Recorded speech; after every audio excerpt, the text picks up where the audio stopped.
വിപണിയിലെ പുതുമയാണ് ബ്ലിംസ് എന്ന ഈ ബലൂൺ വിമാനം. ഹീലിയം നിറച്ച ഈ വിമാനം റിമോട്ട് കൺട്രോളിന്റെ സഹായത്താൽ പറപ്പിക്കാനാകും. ഇൻഡോറായും ഔട്ട്ഡോറായും പറപ്പിക്കാമെന്നതും ഇതിന്റെ പ്രത്യേകതയാണ്. മണിക്കൂറുകളോളം വായുവിൽ സഞ്ചരിക്കാൻ ഈ ബ്ലിംസുകൾക്ക് കഴിയും. We are the first and the only manufacturer and operator of blimps, remote control flying blimps in India. We have been working for the last 2 years. Just now, maybe last 2 months before, we are launched it in Bangalore. Now we are working in Chennai. Now maybe we are planning to go around India maybe with our franchisees and associates. ഈ product basically നമ്മൾ അഡ്വർടൈസിങ്ങിനാണ് ഉപയോഗിക്കുന്നത്. അഡ്വർടൈസിങ്ങിന് നമ്മൾ ഉപയോഗിക്കുന്നത് വെച്ചാൽ basically advertising എന്നുള്ള ഇതിൽ advertising നമ്മൾ പുതിയ ഒരു അഡ്വർടൈസിങ് മീഡിയയാണ് ഇത്. മീഡിയ നമുക്ക് ഇതുവരെ ഒരു ഫ്ലൈയിങ് ഒരു മീഡിയ നമുക്ക് ശരിക്കും ഇന്ത്യയിലില്ല. ഫ്ലൈയിങ് എന്നുള്ള ഇപ്പം നമുക്ക് ആൾക്കാർക്ക് ഇത് എന്താ പറയുക, ഇതിനകത്ത് നമുക്ക് ബ്രാൻഡ് കൊടുക്കാം. അതിലൊരു ഡ്രോപ്പിംഗ് മെക്കാനിസം ഉണ്ട്. ഡ്രോപ്പ് മെക്കാനിസത്തിൽ കൂടി we can drop some coupons, tickets or discount cards and things that. ഇതിൽ ഇന്റേണലി ലൈറ്റഡ് ആണ്, LED ലൈറ്റ്സാണ് ഉപയോഗിക്കുന്നത്.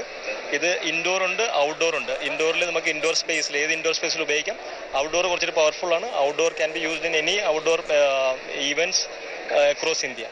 പരസ്യ മേഖലയിലാണ് ബ്ലിംസ് തുടക്കം കുറിച്ചിട്ടുള്ളത്. ആരെയും ആകർഷിക്കുന്ന ഈ ബ്ലിംസുകളിൽ പരസ്യം പതിച്ച് പറപ്പിക്കുന്നു. പരസ്യ വിപണിക്കും പുതുമയാണ് ഈ ബ്ലിംസുകൾ. The technical things of this is it consists of totally 3 channels. See this, you can see this transmitter.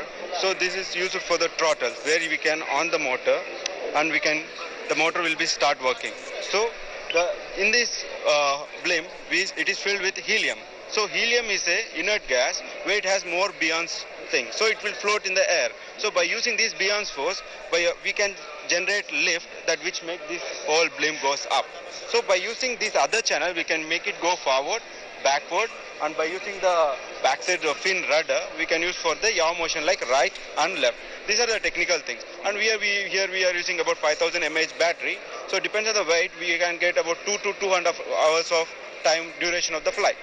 Bangalore, Chennai തുടങ്ങിയ മെട്രോ നഗരങ്ങളിലാണ് ഇപ്പോൾ ബ്ലിംസ് പറന്നു കളിക്കുന്നത്. പറന്നുയരുന്ന ബ്ലിംസുകളെ പൂർണ്ണമായും നിയന്ത്രിച്ച് ഇഷ്ടമുള്ള പാതയിൽ പറപ്പിക്കാനാകുമെന്നത് ഇതിന്റെ സവിശേഷതയാണ്. ചെന്നൈയിൽ നിന്നും ക്യാമറമാൻ നെല്ലിയമ്പിനോടൊപ്പം ബിനീഷ് കൊട്ടാരത്തിൽ, അമൃത ന്യൂസ്.